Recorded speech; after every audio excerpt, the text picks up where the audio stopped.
Assalamualaikum warahmatullahi wabarakatuh. Nepangkeun Wasabi Nurul, Wasabi Kirana, Wasabi Rahma, Wasabi Risma. bade nyanggakeun video wanta. Assalamualaikum warahmatullahi wabarakatuh. Pamirsa anu mulia, cunduk waktosna kana acara warta kabar bunggulang dina bahasa Sunda ieu anu dipindang ku Wasta Abdi Nurul Fadilah.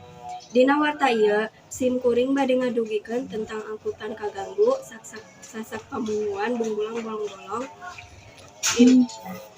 Angkutan ganggu sareng aktivitas jalmi oge kaganggu di daerah Pamunguan, Desa Gunamekar, Kecamatan Bunggulang, Kabupaten Garut. Bisa anu ngahambat aktivitas di daerah Pamunguan warga-warga lamun bade ngajalankeun aktivitasna saperti ka pasar atau ka daerah Bunggulang. Kedah ngalewatan sasak heula kumargi ayeuna sasakna bolong-bolong. Aktivitas warga jadi kaganggu, bisa jadi alatan kurangna kasadaran pamarentah jeung oge warga setempat, atau bisa jadi lantaran teu aya dana pikeun gotong royong ngawangun jembatan penghubung antara Bunggulang jeung Pamunguan. Sasak Pamunguan teh didirikeunna aya kana tahun 2015, pantes lamun atos aya karuksakan.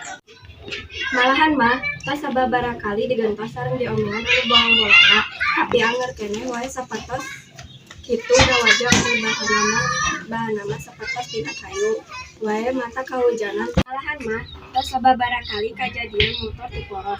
Malahan mah dina taun ayeuna oge sasak Pamunguan masih keneh anger kitu teu acan aya nu ngarobah jadi jembatan kumargi teu acan aya dana.